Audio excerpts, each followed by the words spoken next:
സൽക്കാരമല്ലേ, എല്ലാവരും കുടുംബക്കാരല്ലേ, ഒരുമിച്ചണ്ട് ഇരുന്നിട്ട് അങ്ങോട്ട് ഇരുന്നാൽ മതി. സുബ്ഹാനല്ലാഹ്. അപ്പൊ നമ്മൾ ശക്തമായ ഒരു നിയമത്തിന് നമ്മൾ കത്തിവെക്കുകയാണ്. കാരണം കുടുംബം എന്ന അർത്ഥത്തിൽ ബഈദായ കുടുംബക്കാരുണ്ട്, നേർക്ക് നേരെ കാണാൻ പറ്റാത്ത ആളുകൾ അതിലുണ്ട്. പുരുഷന്മാരിലുമുണ്ട്, സ്ത്രീകളിലുമുണ്ട്. അവർക്ക് മാത്രമുള്ളൊരു നിയമമൊന്നുമല്ല. ഖുർആനിലൂടെ ആ അംഗങ്ങളെ അല്ലാഹു എണ്ണി എണ്ണി പറഞ്ഞിട്ടുണ്ട്. സൂറത്തുൻ നിസായിലും സൂറത്തുൻ നൂറിലും അല്ലാഹു തആല അത് പഠിപ്പിച്ചിട്ടുണ്ട്. ആ ആളുകൾ വ്യത്യസ്തമായ രൂപത്തിൽ തന്നെ മാറി നിൽക്കേണ്ടതുണ്ട്. ഒരുമിച്ചിരിക്കരുത്. അവിടെ ഉപ്പമാര് പറയണം അത് ഇവിടെ പറ്റൂല, അത് വേറെ ഏതോ നാട്ടിൽ നിന്ന് കടമെടുത്തതാണ്, ഇവിടെ ആ സ്വഭാവം പറ്റുകയില്ല.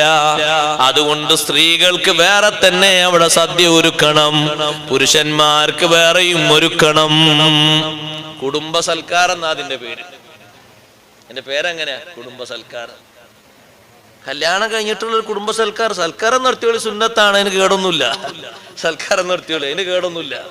ഭക്ഷണം കൊടുത്ത് ഒരു കുടുംബത്തെ സൽക്കരിക്കല്ലേ, നല്ല കാര്യമാണ്, ഒരു കേടുമില്ല. പക്ഷേ ആ സൽക്കാരം കൊണ്ട് നിയമങ്ങൾ ലംഘിക്കപ്പെട്ടു പോകാൻ പാടില്ല. നിയമങ്ങൾ അവിടെ സൂക്ഷിക്കണം. എല്ലാവരും കുടുംബക്കാരല്ലേ, പുറത്തുള്ള ആൾക്കാരൊന്നുമില്ലല്ലോ, നാട്ടുകാരൊന്നുമില്ലല്ലോ, നമ്മൾ ഒരുമിച്ചിരിക്കില്ലേ എന്നാണ് ചർച്ച തുടങ്ങണത്. തുടങ്ങുമ്പോഴേക്ക് കാരണവന്മാര് പറയണം, അതിനാ നമ്മള് കാരണവന്മാരായത്. പിന്നെന്തിനാ ഈ കല്യാണ സർട്ടിഫിക്കറ്റിൽ ഒപ്പിടാൻ മാത്രമോ? അതിനാ സാക്ഷിയായിട്ട് ഒപ്പിടാൻ മാത്രം കാരണവരാ? വിഷയങ്ങൾ പറയണ അവിടെ, അതിവിടെ പറ്റൂല. എനിക്ക് കാണാൻ പറ്റാത്ത ആൾക്കാരുണ്ട്, നിങ്ങൾക്ക് കാണാൻ പറ്റാത്ത ആൾക്കാരുണ്ട്, അവർക്ക് ഇങ്ങോട്ടും കാണാൻ പറ്റാത്തവരുണ്ട്. ആ ഒരു നിലക്കുള്ള ഒരു ഹയാ ഇല്ലേ, അത് കാത്തു സൂക്ഷിക്കണം. 10 സ്വഭാവങ്ങൾ, നല്ല സ്വഭാവങ്ങൾ എണ്ണി പറഞ്ഞപ്പോ ബീവി ആയിഷ റളിയല്ലാഹു അൻഹ പറഞ്ഞല്ലോ, ആ 10 സ്വഭാവങ്ങളിൽ തലവൻ വറസുഹുന്നൽ ഹയാ. ആ 10 സ്വഭാവങ്ങളിൽ ഏറ്റവും മുമ്പി നിൽക്കുന്നത് ഹയാ ആണ്. ഈ വിഷയങ്ങൾ ലംഘിക്കപ്പെടുമ്പോൾ വരുന്ന മനസ്സിന് വരുന്ന ഒരു വല്ലാത്ത ഒരു വിമുഖതയുണ്ട് അതിനോട്. അത് നമുക്ക് പറ്റൂല, നമുക്ക് ചേരൂല. ആ ഒരു ഹയാ, അതെങ്ങനെയായാലും കുഴപ്പമില്ല, അതൊന്നൊരു പ്രശ്നമില്ലാത്ത സംഗതിയാണ് ഇപ്പോ എന്ന് ആരെങ്കിലും പറയുന്നത് നമ്മൾ കടമെടുത്തുകൊണ്ട് നമ്മൾ അങ്ങനെ ചെയ്യരുത്. അതൊരിക്കലും പാടില്ല. ഞാൻ അങ്ങനെ ഉദാഹരണത്തിന് വേണ്ടി പറഞ്ഞതാണ്. 1ഉം 2ഉം 10ഉം അല്ല, ധാരാളം ഉണ്ട്. നമ്മൾ ശ്രദ്ധിക്കണം. കടന്നു വരുന്നുണ്ട് പലതും. ആ കടന്നു വരുന്നിടത്താണ് നമ്മൾ വിജയിക്കേണ്ടത്. നമ്മൾ അതിന്റെ തനിമ നിലനിർത്തണം. അതിനാണ് ഈ നസീഹത്തൊക്കെ ഉപകാരപ്പെടുന്നത്. ഉപ്പമാര് പറയാറുണ്ട്, ചില സ്ഥലങ്ങളിലൊക്കെ ഉപ്പമാര് ഉമ്മമാരൊക്കെ പറയാറുണ്ട്. മുമ്പൊരു സ്ഥലത്ത് എല്ലാവരെയും സ്വീകരിക്കാൻ വേണ്ടി കല്യാണ പന്തലിലേക്ക് മുല്ലപ്പൂ ഇട്ടുകൊണ്ട് പെൺകുട്ടി വന്നിരിക്കുന്ന നേരത്ത് നല്ല ബോധമുള്ള വല്യപ്പ വന്നിട്ട് പറഞ്ഞു, മോളെ നീ ഒരു കാര്യം ചെയ്യണം. എന്താ ചെയ്യേണ്ടതെന്നറിയോ? നീ ഡ്രസ് ചെയ്യുന്ന റൂമില്ലേ ഉള്ളില്, അവിടെ പോയിരുന്നു. ആവശ്യം വരുന്ന സമയത്ത് നിന്നെ വിളിക്കും, അപ്പോൾ വന്നാ മതി. ഇപ്പൊ ആളുകളൊക്കെ വന്നിട്ട് പന്തലിൽ ഇരുന്നിട്ട് ഓരോ സെക്ഷനായിട്ട് ഓരോരുത്തർ ഭക്ഷണം കഴിക്കാൻ പോകുന്ന നേരാ. ഇപ്പൊ നിനക്ക് ഇവിടെ എല്ലാവർക്കും കൈ തരുന്നൊരു നേരല്ല. അത് നീ ഒന്ന് മാറ്റി ഇറങ്ങിയിട്ട് വീട്ടിന്റെ ഉള്ളിലാകുമ്പോ പെണ്ണുങ്ങളൊക്കെ വന്നിട്ട് നിനക്ക് കൈ എന്നിട്ട് ഓരോരുത്തരും വന്ന് യാത്ര പറഞ്ഞ് നിന്നെ വാഹനത്തിലേക്ക് കയറ്റിക്കോളൂ. ഇപ്പൊ നീ അവിടെ പോയിരിക്കണം, ഇവിടെ നീ ഇരിക്കേണ്ടതില്ല. അത് പറഞ്ഞപ്പോ മറുഭാഗത്തുനിന്ന് ഒരാൾ പറഞ്ഞു, അത് കല്യാണ ദിവസമല്ലേ, ഒരു പ്രശ്നമല്ല, കുറച്ചുനേരം അവിടെ ഇരുന്നോട്ടെ, ആളുകൾക്ക് കാണാനല്ലേ. മൗനം പാലിച്ചിരുന്നാൽ ഒരു വീട്ടിൽ അത് വന്നാൽ അടുത്ത വീട്ടിലും അടുത്ത വീട്ടിലും അടുത്ത വീട്ടിലും അങ്ങനെ ആ പാശ്ചാത്യൻ സംസ്കാരം പടർന്നു പിടിക്കും. അപ്പൊ ഇസ്ലാമിന്റെ സൗന്ദര്യവും ഇസ്ലാം കൽപ്പിക്കുന്ന ആ ഒരു മനുഷ്യർക്കിടയിലുള്ള നിയമപരമായിട്ടുള്ള ആത്മീയമായ സൗന്ദര്യവും നഷ്ടപ്പെടാൻ ഇത് കാരണമാകും. കൊട്ടിപ്പാട്ടൊക്കെ ആ കൂട്ടത്തിൽപ്പെട്ടതാ. കൊട്ടിപ്പാട്ട് നടത്തുക, ആരെ കൊണ്ട്? പുതിയാപ്പിളാരെ കൂട്ടത്തിൽ ആൾക്കാർ വന്നിട്ട് പെണ്ണുങ്ങളെ കൂട്ടത്തൊന്നും കുറച്ച് ആൾക്കാർ നിന്നിട്ട് ഈ പെണ്ണ് അത്യാവശ്യം നല്ല ഉഷാറുള്ള പെണ്ണാന്ന് അറിയിക്കാൻ വേണ്ടിയിട്ടൊരു കൊട്ടുപാട്ട്. അത് വേണ്ട. പാട്ട് പാടണമെങ്കിൽ മണിയറയിൽ ഭർത്താവും ഭാര്യയും അപ്പുറത്തും ഇപ്പുറത്തും പാടിക്കോട്ടെ, നല്ല ഹരത്തോടെ, പുറത്തേക്ക് കേൾക്കാത്ത രൂപത്തിലുള്ള നല്ല മണിയറയിൽ ഒരു പാട്ട് പാടിക്കോട്ടെ സന്തോഷത്തിന്. അതിന് തെറ്റൊന്നുമില്ല. അതേ സമയത്ത് പരസ്യമായിട്ടുള്ള ഈ ശൈലിയില്ലേ, അത് ഇസ്ലാമിന് അന്യമാണ്, നമുക്ക് യോജിക്കാത്തതാണ്. ഇങ്ങനെ തുടങ്ങി ധാരാളം കാര്യങ്ങൾ ചേർത്ത് വരുമ്പോൾ നിയമങ്ങൾ പരിരക്ഷിക്കാൻ ഉപദേശം കൊടുക്കേണ്ടിടത്ത് നല്ല ഉപദേശങ്ങൾ കൊടുക്കണം. പാടില്ലാത്ത വിഷയങ്ങൾ ചേർന്ന് വരുമ്പോൾ അത് പറ്റില്ല എന്ന് തുറന്നു പറയാനുള്ള ആർജവം കാണിക്കണം. റബ്ബ് സുബ്ഹാനഹു വ തആല നമ്മളെ ഏൽപ്പിക്കുന്ന വലിയൊരു ഉത്തരവാദിത്വമാണത്. അതുകൊണ്ടാണ് മുഅ്മിനീങ്ങളുടെ സ്വഭാവങ്ങൾ പറഞ്ഞിടത്തൊക്കെ യഅ്മുറൂന ബിൽ മഅറൂഫി വയൻഹൗന അനിൽ മുൻകരി, എല്ലാ സ്ഥലങ്ങളിലും അത് അല്ലാഹു തആല എണ്ണി പറഞ്ഞിട്ടുണ്ട്. 1, 2, 3, 4 സ്ഥലങ്ങളിലല്ലല്ലോ. നന്മ കൊണ്ട് കൽപ്പിക്കാനും തിന്മ വിരോധിക്കാനുമുള്ള കഴിവ് അത് നഷ്ടപ്പെട്ടു പോകുമ്പോൾ സഹോദരങ്ങളെ, നമ്മുടെ ഉമ്മത്തിന്റെ വലിയ സൗന്ദര്യം നഷ്ടപ്പെട്ടു പോവുകയാണ്. നഷ്ടപ്പെടാതെ കാത്തു സൂക്ഷിക്കാനുള്ള കഴിവ് നമ്മൾ ആർജിക്കണം. അതിനാണ് നമുക്ക് തഖ്വ എന്ന് പറയുന്നത്. അത് പറഞ്ഞു കൊടുക്കാനുള്ള ഒരു പ്രാഗൽഭ്യത്തിന് വലിയൊരു തഖ്വ വേണം. നിസ്കാരങ്ങൾ നിലനിർത്തുന്നതോടൊപ്പം ആ നിയമങ്ങളൊക്കെ സ്വന്തത്തിൽ നമ്മൾ സൂക്ഷിക്കുകയും മറ്റുള്ള ആളുകളിലേക്ക് നമ്മൾ കൈമാറി കൊടുക്കുകയും വേണം. പാടില്ലാത്ത വിഷയങ്ങൾ ഏതെങ്കിലും ഒന്ന് രംഗപ്രവേശനം ചെയ്തു കഴിഞ്ഞാൽ അത് പാടില്ലാത്തതാണെന്ന് ആളുകളെ പഠിപ്പിക്കുന്നത് വലിയൊരു ദൗത്യമാണ്. അത് പറ്റാത്ത വിഷയമാണ്, ഇസ്ലാമിൽ പാടില്ലാത്തതാണ് എന്ന് പഠിപ്പിച്ചു കൊടുക്കണം. അത് ചിലപ്പോ ഒരു കുടുംബത്തിൽപ്പെട്ട ഒരാൾ വന്നങ്ങനെ ചോദിക്കുമ്പോൾ അത് സാരമില്ലാന്ന് നമ്മൾ ഒരാളോട് പറഞ്ഞാൽ അയാൾ അടുത്ത ആളിലേക്കും അയാൾ അടുത്ത ആളിലേക്കും അയാൾ അടുത്ത ആളിലേക്കും ഇങ്ങനെ പകർന്നുകൊണ്ടിരിക്കും. അബ്ദുല്ലാഹി ബിൻ മസ്ഊദ് റളിയല്ലാഹു അൻഹുവിന്റെ അടുത്ത് വന്നിട്ട് ഒരു ഉമ്മ പറഞ്ഞല്ലോ, ഇബ്നു മസ്ഊദ് തങ്ങളെ, എന്റെ വീട്ടിൽ കഴിഞ്ഞ ദിവസം എന്റെ വീട്ടിൽ നിന്ന് കല്യാണം ചെയ്തു പോയ എന്റെ മകളെ ആ മകളുടെ ഭർത്താവ് വീട്ടിൽ കൊണ്ടുവന്നാക്കിയിട്ടുണ്ട്. ആ പെണ്ണിനൊരു കുറവുണ്ട് എന്നാണ് ഭർത്താവ് പറയുന്നത്. ഇബ്നു മസ്ഊദ് റളിയല്ലാഹു അൻഹു പറഞ്ഞു, എന്താണ് നിങ്ങളെ പെണ്ണിനുള്ള കുറവ്? മുടി അല്പം കുറവാണ് എന്റെ പെണ്ണിന്. എന്നാൽ സാധാ സ്ത്രീകൾക്കുള്ള മുടിയൊക്കെയുണ്ട്. അല്പം മുടി ഒന്ന് വെച്ചു കൊടുക്കട്ടെയോ? മുടി വെച്ചു കൊടുക്കാൻ വേണ്ടിയിട്ടാണ് ഭർത്താവ് വീട്ടിൽ കൊണ്ടുവന്നാക്കി പോയത്. കുറച്ച് മുടി വെച്ചു കൊടുക്കട്ടെ. അതിത്ര വലിയ പ്രശ്നമുള്ള സംഗതിയാ. തട്ടിടുമ്പോ പിന്നെ പുറത്ത് കാണൂലല്ലോ അല്ലെ? തട്ടിടുമ്പോ പുറത്ത് കാണോ ഇല്ലേ എന്നുള്ളതല്ല നോട്ടം. ഇസ്ലാമികമായിട്ട് അതിന്റെ ഹുക്ം എന്താണ്? നബി സല്ലല്ലാഹു അലൈഹി വസല്ലം തങ്ങൾ എന്താ പഠിപ്പിച്ചത്? അല്ലാഹു തആല എന്താ കൽപ്പിച്ചത്? എന്നിട്ട് ആ ഉമ്മ ചോദിക്കാണ്. ഉമ്മ ഒരു സാധാരണ ഉമ്മ ഒന്നുമല്ല, സ്വഹാബിമാർക്കും മറ്റിടയിൽ ജീവിക്കുന്ന ഉമ്മല്ലേ. ഖുർആനിൽ വല്ല വിലക്കുണ്ടോ എന്ന് ചോദിച്ചു. ഇബ്നു മസ്ഊദ് റളിയല്ലാഹു അൻഹു പറഞ്ഞു, എന്ത് സംശയം, ഖുർആനിൽ അതിന് വിലക്കുണ്ട് എന്ന് പറഞ്ഞു. അപ്പൊ ഉമ്മ പറഞ്ഞു, ഖുർആൻ നിങ്ങൾ മാത്രല്ല ഞാൻ ഓതിയിട്ടുണ്ട്, ഞാനൊരു സ്ഥലത്തും കണ്ടിട്ടില്ലല്ലോ എന്ന് പറഞ്ഞു. അത് പരിശോധിക്കാൻ വേണ്ടി ഖുർആൻ ഓതിയതല്ല, അവർക്ക് ഖുർആനിൽ നിന്ന് അതുമായി ബന്ധപ്പെട്ടൊരു വിവരങ്ങളില്ലാത്തത് കൊണ്ട് പറഞ്ഞതാണ്. മഹാനഗർ പറഞ്ഞു, നിങ്ങൾ നേർക്ക് നേരെ ഖുർആൻ ഓതിയിട്ടുണ്ടെങ്കിൽ അതിൽ കാണും, അതിലുണ്ട്. എന്നാ പിന്നെ നിങ്ങൾ പറയൂ, ഞാൻ കേൾക്കട്ടെ എന്ന് പറഞ്ഞു. ഇബ്നു മസ്ഊദ് റളിയല്ലാഹു അൻഹു പറഞ്ഞു, അല്ലാഹു തആല ഖുർആനിൽ പറഞ്ഞിട്ടില്ലേ, വമാ ആതാകുമുർ റസൂലു ഫഖുദൂ വമാ നഹാകും അൻഹു ഫൻതഹൂ. നബി സല്ലല്ലാഹു അലൈഹി വസല്ലം നിങ്ങളോട് എടുക്കാൻ പറഞ്ഞത് നിങ്ങൾ എടുക്കണം, സ്വീകരിക്കണം. നിങ്ങൾക്ക് തങ്ങൾ പെർമിഷൻ നൽകിയതൊക്കെ നിങ്ങൾ സ്വീകരിക്കണം. തങ്ങൾ വിലക്കിയത് ഫൻതഹൂ, നിങ്ങൾ വർജിക്കണം. നബി സല്ലല്ലാഹു അലൈഹി വസല്ലം തങ്ങൾ വിലക്കിയ കാര്യമല്ലേ ഇത്? പാടില്ലല്ലോ, തങ്ങൾ വിലക്കിയിട്ടുണ്ടല്ലോ. ഉമ്മ പറഞ്ഞു, ആ ആയത്ത് ഞാനും ഓതിയിട്ടുണ്ട്. അതന്നെ തെളിവ്, അതാണ് തെളിവ്, അതിനുള്ള തെളിവ് അതാണ് എന്ന് തെളിവ് നേർക്ക് നേരെ നോക്കിക്കണ്ട് പഠിച്ച സ്വഹാബിയായ അബ്ദുല്ലാഹിബ്നു മസ്ഊദ് റളിയല്ലാഹു അൻഹു പറഞ്ഞപ്പോ ഇനി അത് തെളിവല്ലാതെ പറയാൻ മാർഗമില്ലല്ലോ. അപ്പോൾ പിന്നെ ഉമ്മ പറഞ്ഞു, നിങ്ങളെ പെണ്ണുങ്ങളും കുറച്ച് മുടി അങ്ങനെ വെച്ചു കൊടുത്തിട്ടുണ്ട് എന്നാണല്ലോ എന്ന് പറഞ്ഞു. അപ്പൊ ഇബ്നു മസ്ഊദ് റളിയല്ലാഹു അൻഹു പറഞ്ഞു, അതിന് ആയത്തും ഹദീസൊന്നും വേണ്ട, അടുക്കളയിലുണ്ട്, പോയി നോക്കിയാൽ മതി. അടുക്കളയിലുണ്ട് എന്റെ പെണ്ണ്, എന്റെ ഭാര്യ. നിങ്ങളൊന്ന് തട്ടൊന്ന് പൊക്കിയിട്ട്, നിങ്ങൾ പെണ്ണല്ലേ നിങ്ങൾക്ക് നോക്കാലോ, തട്ടൊന്ന് പൊക്കിയിട്ട് ഒന്ന് പതുക്കെ ഒന്ന് മുടിയൊന്ന് അങ്ങോട്ടും കൊണ്ടൊന്ന് പതുക്കെ ഒന്ന് പിടിച്ച് കുലിക്കാൽ മതി. ഫിറ്റ് ചെയ്തതാണെങ്കിൽ കയ്യിലിങ്ങ് പോരും. പോയി നോക്കിയോളി, സംശയം തീർത്തോളി, പോയി നോക്കിയോളി. ആ പെണ്ണ് അടുക്കളയിൽ പോയി തിരിച്ചു വന്നു. എങ്ങനെയുണ്ട്, മുടി ഫിറ്റ് ചെയ്തിട്ടുണ്ടോന്ന് ചോദിച്ചു. ഇല്ല, ഒറ്റ മുടിയും ഫിറ്റ് ചെയ്തിട്ടില്ല.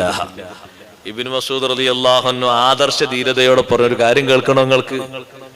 കല്യാണം കഴിച്ചു കൊണ്ടുവന്ന അന്ന് അങ്ങനെ ഒരു സംഭവം ഉണ്ട് എന്നുള്ളൊരു അറിവ് എനിക്ക് കിട്ടുകയാണെങ്കിൽ ആ പെണ്ണുമായിട്ട് ബന്ധപ്പെടാതെ ഞാൻ ഒഴിവാക്കുമായിരുന്നു. അന്നാണ് എനിക്ക് റിപ്പോർട്ട് കിട്ടുന്നത്, ഇങ്ങനെ ഒരു സംഭവം ഉണ്ട്, ഇങ്ങനെ ഒരു മുടി വെച്ച് ഫിറ്റ് ചെയ്തിട്ടുണ്ട് എന്നുള്ള വിവരം അന്ന് എനിക്ക് കിട്ടിയിരുന്നെങ്കിൽ അന്ന് ഞാൻ ഒഴിവാക്കുമായിരുന്നു. ഞാൻ അങ്ങനെ നോക്കാതെ അന്വേഷിക്കാതെ ഒന്നും കല്യാണം കഴിച്ചുകൊണ്ടൊന്നുമല്ല. നല്ല ദീനുള്ള പെണ്ണാണത്. അതുകൊണ്ട് നിങ്ങളെ മകളോട് പറയണം, മരുമകനോട് പറയണം, അത് പാടില്ലാത്ത സംഗതിയാണ്. അഷ്റഫുൽ ഖൽഖ് സ്വല്ലല്ലാഹു അലൈഹി വസല്ലം ഞങ്ങൾ വിലക്കിയിട്ടുണ്ട്. അപ്പൊ ഉസ്താദെ, ഇനി അതിനെന്താ വേറെ മാർഗം? വേറെ മരുന്ന് വല്ലതുണ്ടെങ്കിൽ തേച്ചോളി.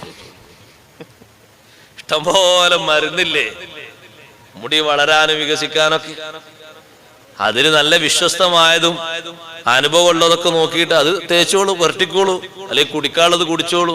അതിന് കുഴപ്പമൊന്നുമില്ല, അത് ജായിസ, തെറ്റൊന്നുമില്ല, ഒരു കുഴപ്പമില്ല. അതിന് ശരീരത്തിന്റെ ആരോഗ്യം നിലനിർത്തുന്നതിന് കുടിക്കൽ ഹലാലായ മരുന്നുകളൊക്കെ കുടിക്കാം. വികാരത്തിന്റെ ഉത്തേജനത്തിന് ഭാര്യക്കും ഭർത്താവിനും കഴിക്കൽ ഹലാലായ മരുന്നുകളൊക്കെ കഴിക്കാം. പാടില്ലാത്ത പറ്റൂല കേട്ടോ. പാടില്ലാത്തതിൽ മേൽപ്പോ ഉത്തേജനം കുറച്ച് കൂടുതൽ കിട്ടും, അത് പറ്റൂല. അങ്ങനെ ചില സംഗതിയുണ്ട്. പാടുള്ളത് മുബാഹായ മരുന്നുകൾ. അങ്ങനെയല്ലേ സൈദി മഖ്ദൂം റളിയല്ലാഹു അൻഹു പറഞ്ഞത്, ഹലാലായ മരുന്നുകളെ കൊണ്ട് ഭാര്യക്കും ഭർത്താവിനും അവരുടെ ശരീരത്തിന്റെ വികാര ഉത്തേജനത്തിന് വേണ്ടി അത് കഴിക്കാം, കുടിക്കാം. ഹലാലായത്, ഹറാമായത് പറ്റൂല. ആരോഗ്യം നിലനിർത്താനും അങ്ങനെ തന്നെ, ശരീരത്തിന്റെ പുഷ്ടിക്കും അങ്ങനെ തന്നെ, സൗന്ദര്യവർദ്ധനവിനും പറ്റിയതൊക്കെ ഉപയോഗിക്കാലോ. ചില എണ്ണകൾ തേച്ചാൽ ശരീരത്തിന് നല്ല ശക്തിയും നല്ല ഓജസ്സും തേജസ്സും കിട്ടും. തേച്ചോളി, എണ്ണ തേക്കുന്ന സുന്നത്തല്ലേ, തെറ്റൊന്നുമില്ല, പറ്റിയത് പറ്റും. ഞാൻ എന്തിനാണിത് പറഞ്ഞ സഹോദരങ്ങളെ? ഇബ്നു മസ്ഊദ് റളിയല്ലാഹു അൻഹു ആ ചോദിച്ച ഉമ്മയോട്, അതൊരു ഉമ്മാന്റെ ചോദ്യമല്ലേ, ഒരു പെണ്ണിനെ കുറിച്ചല്ലേ, അതങ്ങനെ ആയിക്കോട്ടെ എന്നൊരു വിഷയം അംഗീകരിക്കപ്പെട്ടു പോയാൽ അതങ്ങനെ പരന്നു പോകും, എല്ലാ ഭാഗത്തേക്കും പടർന്നു പിടിക്കും. പിന്നൊരു തെളിവായിട്ട് അത് അവലംബമാക്കപ്പെടും. അതുകൊണ്ട് അത്തരം വിഷയങ്ങളിൽ വിട്ടുവീഴ്ചക്ക് തയ്യാറാകരുത്. അല്ലാഹു നിഷിദ്ധമാക്കിയ കാര്യങ്ങളല്ലേ, നിഷിദ്ധമായ രൂപത്തിൽ തന്നെ അതങ്ങനെ കാണേണ്ടതുണ്ട്. അപ്പൊ ചില ആളുകൾക്കൊക്കെ ചില ഉപായമുണ്ട്. ഇപ്പൊ അടുത്ത് ഒരാൾ പറഞ്ഞു, എന്താ അറിയോ, പിന്നെ ഭാര്യക്ക് തൃപ്തി കിട്ടാൻ വേണ്ടിയിട്ട്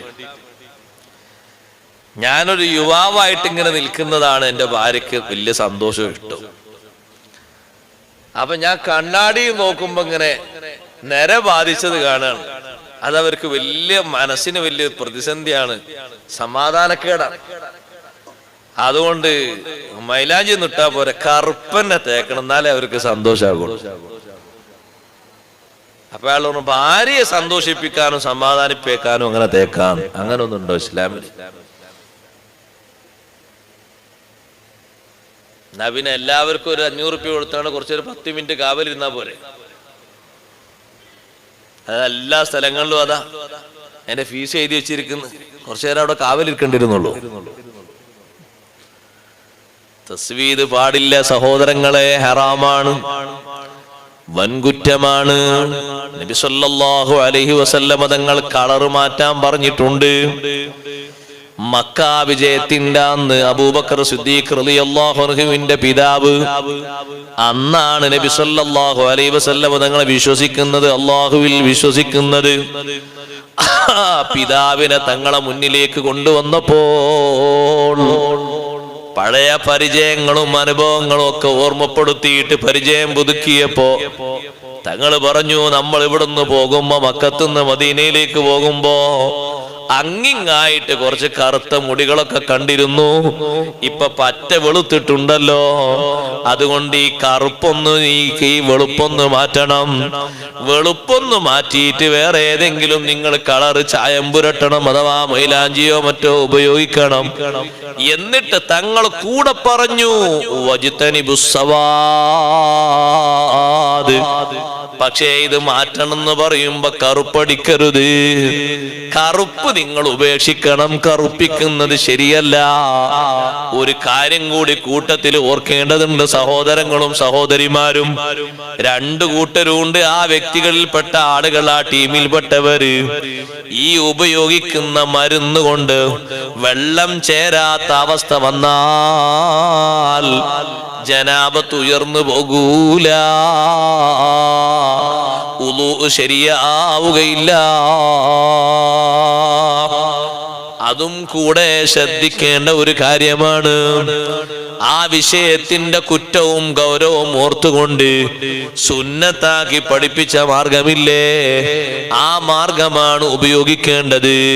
നബി സല്ലല്ലാഹു അലൈഹി വസല്ലമ തങ്ങൾ അനുധാവനം ചെയ്ത് ജീവിച്ച മുത്തബിഉ സുന്ന എന്ന പേരിൽ അറിയപ്പെടുന്ന മഹാനല്ലേ അബ്ദുല്ലാഹി ഇബ്നു ഉമർ റളിയല്ലാഹു അൻഹുമാ.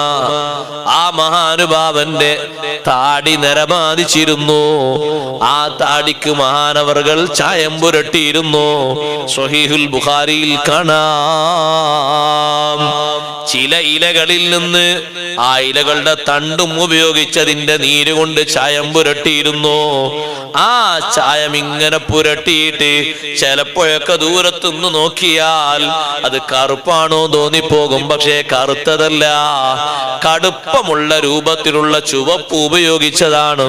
ദൂരത്തുനിന്ന് നോക്കുമ്പോ അങ്ങനെ തോന്നാറുണ്ട്. മഹാനവറുകൾ ആ വെളുപ്പ് അങ്ങനെ മാറ്റിയിരുന്നു. അങ്ങനെ ഒരുപാട് മഹാന്മാര് ചെയ്തിരുന്നു. അതൊരു സുന്നത്തായ ശൈലിയാണ്. ഇരിക്കട്ടെ, കറുപ്പടിക്കുന്നത് അത് ഹറാമാണ്. ബഹുമാനപ്പെട്ട ഇബ്നു ഹജർ ഹൈതമി റളിയല്ലാഹു അൻഹു വൻകുറ്റങ്ങളിൽ എണ്ണിയ വലിയൊരു വിഷയമാണ്. അതുകൊണ്ടത് പാടില്ല. അങ്ങനെ വെളുത്തുപോയി എന്ന കാരണം കൊണ്ട് വെളുപ്പ് കാണാതിരിക്കാനുള്ള ഒരു താടിവടിയും ഒരു മീശവടിയും അത് വേണ്ട. ആ വെളുപ്പിക്കുന്ന രൂപത്തിൽ വളർത്തിയാലോ വലിയ കൂലി അള്ളാഹുവിന്റെ ഭാഗത്തുനിന്ന് ലഭിക്കാറുണ്ട്. സഹോദരങ്ങളെ, ആ നിയമങ്ങൾക്കുള്ള പരിരക്ഷ അത് കുടുംബത്തിലും വ്യക്തികളിലൊക്കെ നമ്മൾ നിലനിർത്തണം. അതിന് പറ്റുന്ന രീതിയിൽ നമ്മുടെ നസീഹത്ത് ഉണ്ടാകണം ആളുകളോട്. ആ വിഷയം അത് പാടില്ലാത്ത കാര്യമാണ്. കറാഹത്താണെങ്കിൽ അതിന് ആ കറാഹത്തിനെ കറാഹത്ത് പോലെ തന്നെ കണ്ടുകൊണ്ട് ഉപേക്ഷിക്കാനുള്ള കഴിവ് വേണം.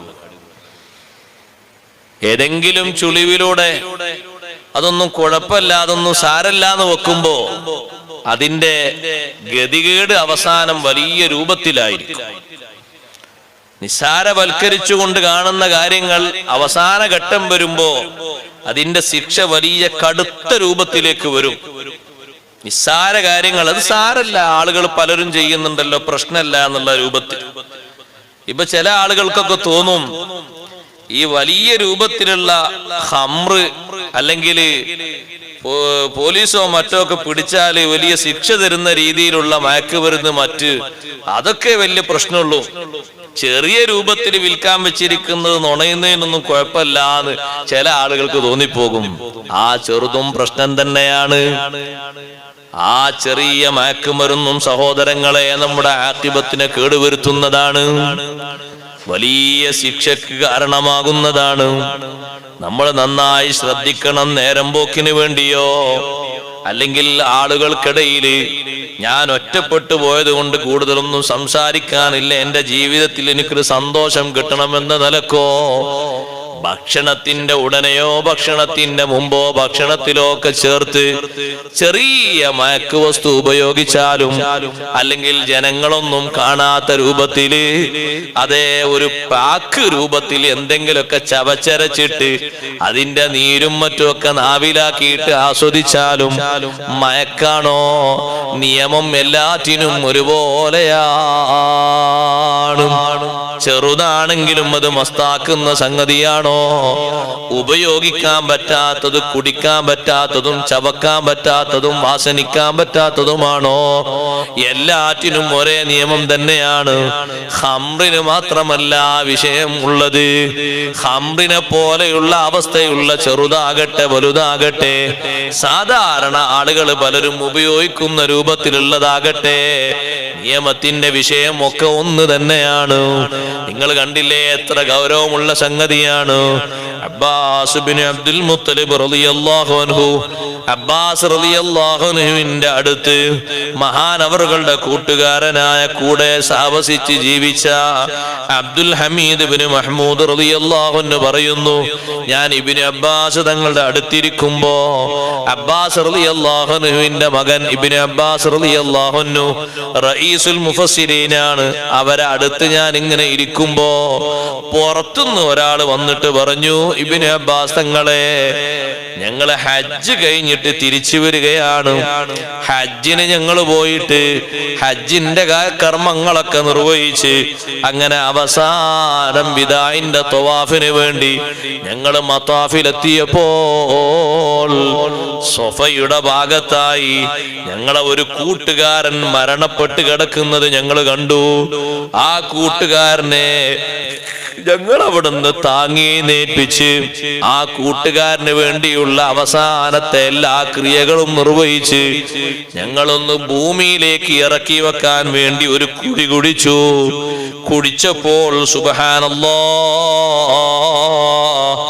ധാരാളം വിഷസർപ്പങ്ങൾ, ഒന്നും രണ്ടുമല്ല, ഒരു കുഴിയിൽ തന്നെ ധാരാളം സർപ്പങ്ങൾ ഇങ്ങനെ പല ഭാഗത്തുനിന്നും വന്നപ്പോൾ ഞങ്ങൾ ആ കുടിയങ്ങ് മൂടി.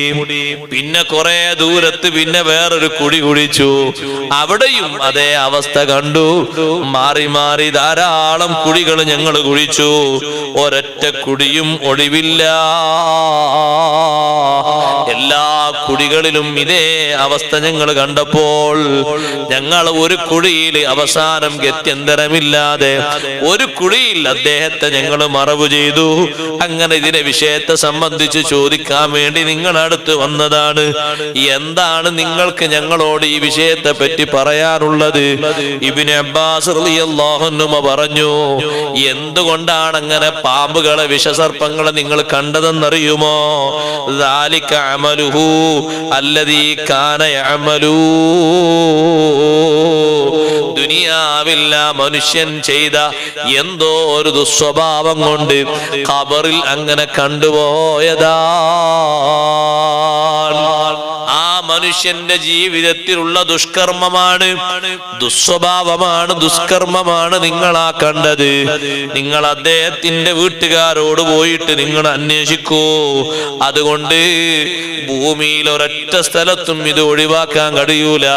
ഭൂമി മൊത്തം നിങ്ങൾ കുടി കുടിച്ചാലും ഇതേ രൂപത്തിലുള്ള വിഷസർപ്പങ്ങൾ എല്ലാ കുഴികളിലും കാണാം. കൂടെ കിടക്കാനുള്ളത് അമലാണ്, കുടുംബം കൂടെ കിടക്കാനില്ല. സമ്പത്ത് തലയിണയാക്കിയോ കഫംപുടയിലോ ആരും വെച്ച് തരില്ല. കൂടെ വസിക്കാനുള്ളത് അമല് മാത്രമാണ്.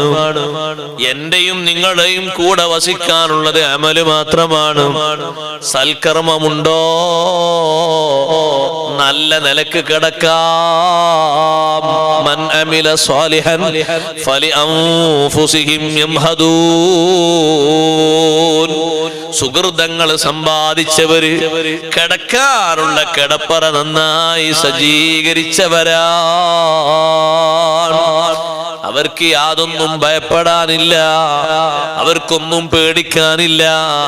അതേ സമയത്ത് ദുഷ്കർമ്മങ്ങൾ ശീലമാക്കിയിട്ട് ജീവിതത്തിന്റെ അവസാനം വരെ പ്രശ്നമാകാത്ത രൂപത്തിൽ ചെറുതായിട്ട് അതങ്ങനെ അങ്ങ് ദായിമാക്കി കൊണ്ട് നടന്നു. മാറി ചിന്തിക്കാം, മാറാമെന്ന് പലതവണ കരുതിയിട്ടുണ്ട്. പക്ഷേ മാറാനുള്ള സിഗ്നലുകൾ പലതും അല്ലാഹു തന്നിട്ടും മാറി ചിന്തിക്കാതെ ഒരു ഹോബിക്ക് വേണ്ടി, ഒരു ടൈം പാസിന് വേണ്ടി, അല്ലെങ്കിൽ ഒരു രസത്തിന് വേണ്ടി, ഒരു സന്തോഷത്തിന് വേണ്ടി ഒരു ചെറുത് അങ്ങനെ ദായിമാക്കി കൊണ്ട് നടക്കുമ്പോ അതൊരു കാഴ്ച കാണുന്നതാണെങ്കിലും, ഒരു പാട്ട് കേൾക്കുന്നതാണെങ്കിലും, ഒരു ദൃശ്യം കണ്ടിട്ടുള്ള സുഖമാണെങ്കിലും, ഒരു സംസാരിച്ചിട്ടുള്ള സുഖമാണെങ്കിലും, ഏത് വിധേന ഏത് രൂപത്തിലാണെങ്കിലും നമ്മൾ ആലോചിക്കണം, നമ്മൾ ചിന്തിക്കണം. ആ കർമ്മത്തിന്റെ അനന്തര ഫലം, അതിന്റെ ദൂഷ്യഫലം നമ്മൾ അനുഭവിക്കാൻ പോകുന്നത് കിടക്കുന്ന കിടപ്പറയിലാണ്. ഇബ്നു അബ്ബാസ് റളിയല്ലാഹു അൻഹു പറയുന്നു, വന്ന ആളുകളോട് നിങ്ങൾ വീട്ടിൽ പോയി അന്വേഷിക്കൂ. അവര് വീട്ടിലെത്തിയപ്പോൾ ഭാര്യയോട് ചോദിച്ചു, നിങ്ങളെ ഭർത്താവിനെയാണ് ഞങ്ങൾ മറവ് ചെയ്ത് വരുന്നത്. ഇങ്ങനെ ഒരു ദൃശ്യം ഒരുപാട് സ്ഥലങ്ങളിൽ ഞങ്ങൾ കണ്ടു. ഒരു കുടിയിൽ അവസാനം ഞങ്ങൾ മറവ് ചെയ്തു പോന്നു. ആ മറവ് ചെയ്ത കുടിയിലും വിഷസർപ്പങ്ങളുണ്ട്. ആ പെണ്ണ് പറഞ്ഞു, എന്റെ ഭർത്താവിന്റെ ജോലി, അദ്ദേഹം നല്ല ഭക്ഷണം വിൽക്കുന്ന ആളാണ്. എല്ലാ ദിവസവും ഭക്ഷണം വിറ്റിട്ട് കുടുംബത്തെ നന്നായി പോറ്റുന്ന ആളാണ്. പക്ഷേ അവസാനം എല്ലാ ഭക്ഷണങ്ങളും വിറ്റ ശേഷം കുറച്ച് ഭക്ഷണം കഴിക്കാൻ വേണ്ടി അദ്ദേഹത്തിന് വേണ്ടി എടുത്തു വെക്കും. ആ ഭക്ഷണം കഴിച്ചിട്ടാണ് വീട്ടിലേക്ക് വരാറുള്ളത്. രഹസ്യം അറിയുന്ന ഭാര്യ പറയുന്നു, അവസാനം എടുത്തു വെക്കുന്ന ഭക്ഷണത്തില് ഒരൽപ്പം മസ്തു ഉപയോഗിക്കാറുണ്ട്. കരിമ്പ് എന്നുള്ള സാധനം കേട്ടിട്ടില്ലേ നിങ്ങള്?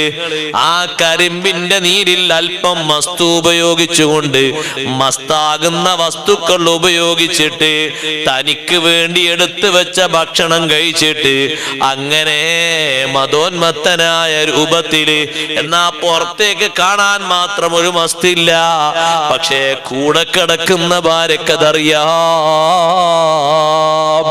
എന്നും വീട്ടിലേക്ക് അങ്ങനെ വരുന്ന പതിവുണ്ടായിരുന്നു. അതാണ് അവസാനത്തെ ഘട്ടം ഇങ്ങനെ കണ്ടത്. എവിടെയാ സഹോദരങ്ങളെ മരണപ്പെട്ടത്? വിശുദ്ധ ഹറമിലാ മരണപ്പെട്ടത്. നമ്മൾ ആലോചിക്കണം. ഹറമിലങ്ങ് മരിച്ചു എന്നെഴുതിയിട്ട് ഒക്കെ അള്ളാഹു തആല മാപ്പാക്കി തന്നു അങ്ങനെ കണക്കൂട്ടരുത്. മരിച്ചത് ഹറമിലല്ലേ? സ്വഫ എന്ന് പറഞ്ഞത് ഹറമല്ലേ? വിശുദ്ധമായ സ്ഥലമല്ലേ? എത്ര പവിത്രധന്യമായ സ്ഥലമാണ്. ഇബ്നു അബ്ബാസ് റളിയല്ലാഹുവിൽ നിന്ന് കിട്ടിയ ഈ വിവരമനുസരിച്ച് അവർ പോയി ചോദിച്ചു നോക്കുമ്പോ ഭാര്യ പറഞ്ഞതാ, ഭക്ഷണമൊക്കെ വിറ്റ് അവസാനം വീട്ടിലേക്ക് വരുമ്പോ തനിക്ക് എടുത്തു വെച്ച ഭക്ഷണത്തിൽ ഒരൽപ്പം മസ്തൊക്കെ ചേർത്തിട്ടൊന്ന് കഴിച്ച് റെഡിയായിട്ടാണ് വരിക. അള്ളാഹു നമ്മളെ കാത്ത് രക്ഷിക്കട്ടെ. നമ്മൾ ശരിക്ക് ശ്രദ്ധിക്കണം, സൂക്ഷിക്കണം. പല ഭാഗത്തിലൂടെയും പല രൂപത്തിലും നല്ല സ്വാലിഹായി നടന്ന ആള് എന്ന് കരുതിയിട്ട് കല്യാണം കഴിച്ചു കൊടുത്തു. ഒരാഴ്ച കഴിഞ്ഞപ്പോ പെണ്ണ് പറഞ്ഞു, എന്റെ ഭർത്താവിൽ നിന്ന് എന്നൊന്ന് അകറ്റി തരണം. ഞങ്ങൾ അങ്ങോട്ടും ഇങ്ങോട്ടും ശാരീരിക ബന്ധമൊന്നും പുലർത്തിയിട്ടില്ല. അപ്പൊ ചോദിച്ചു, എന്താണ് ആ ഭർത്താവിന് കുഴപ്പം? നല്ല ദീനിയാണല്ലോ, നിസ്കാരം കാര്യങ്ങളൊക്കെ കറക്റ്റ് ഉള്ള ആളാണല്ലോ, എന്താ പ്രശ്നം? അപ്പൊ ആ പെണ്ണ് പറഞ്ഞു, പ്രശ്നമൊന്നുമില്ല, പക്ഷെ ചില സമയത്തൊക്കെ രാത്രി, ഒന്നിടവിട്ട രാത്രി, അങ്ങനെയാണ് ആ പെണ്ണ് കണ്ടത്. അന്വേഷിച്ചു നോക്കുമ്പോ എല്ലാ രാത്രിയിലും ഉണ്ട്. ഒരു ചെറിയ ഇഞ്ചക്ഷൻ, അത് രോഗത്തിന്റെ ഭാഗമായിട്ടല്ല, മസ്ത് എന്ന മഹാരോഗം പിടിപെട്ടതുകൊണ്ട് അത് മാറ്റാൻ കഴിയാത്ത പരിതസ്ഥിതിയിലേക്ക് എത്തിയിട്ടുണ്ട്. എന്താ സഹോദരങ്ങളെ അവസ്ഥ?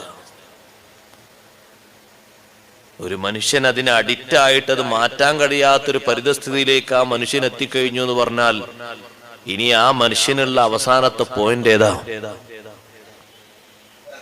നമ്മൾ ശരിക്കും ശ്രദ്ധിക്കണം. നമ്മുടെ മക്കളെയും നമ്മുടെ കുടുംബത്തെയും നമ്മുടെ കൂട്ടുകാരെയും അടക്കം എല്ലാവരെയും നമ്മൾ ശ്രദ്ധിക്കണം, സൂക്ഷിക്കണം. ചിലർക്ക് ദീർഘിച്ച യാത്ര നടത്തും, ഒരു പ്രശ്നമില്ലാതെ. ദീർഘിച്ച യാത്ര അങ്ങനെ നടത്താൻ രാത്രി തീരെ ഉറങ്ങാതെ പകല് ക്ഷീണവും കാണാത്ത ഒരുപാട് മഹാന്മാരുണ്ട്. അത് ഇബാദത്തിന്റെ ആനന്ദം കൊണ്ട് അങ്ങനെ ഒരുപാട് മഹാന്മാർ സ്വഹാബിമാരിലുണ്ട്, അല്ലാത്തവരിലുണ്ട്. പക്ഷെ രാത്രി ഇട്ടും ഉറങ്ങാതെ പകലൊരു പ്രശ്നമില്ലാത്ത അവസ്ഥ ആലോചിച്ച് നോക്കുമ്പോ, ചിന്തിച്ചു നോക്കുമ്പോ അവസാനം എത്തിപ്പെടുന്നത് എങ്ങോട്ടാ?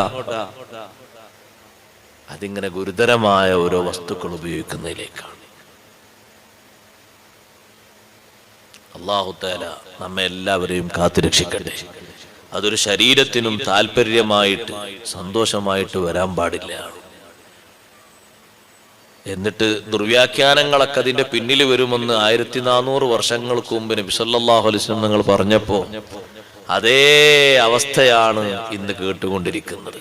സ്വഹാബത്ത് ചോദിച്ചു അന്ന്, നബിയെ, ഈ രൂപത്തിൽ ഖംർ ഉപയോഗിക്കുന്നതും മറ്റൊന്നും പാടില്ല, അതിന്റെ ദൂഷ്യവശങ്ങളൊക്കെ അള്ളാഹ് വിശദീകരിച്ചെടുത്തിട്ട് ഉമ്മത്തത് ഹലാലാക്കുന്നു തങ്ങൾ പറഞ്ഞല്ലോ, അതെങ്ങനെ ഉണ്ടാകാന്ന് വെച്ചപ്പോ നബി സല്ലല്ലാഹു അലൈഹി വസല്ലം തങ്ങൾ പറഞ്ഞു, എന്താ തങ്ങൾ പറഞ്ഞത്?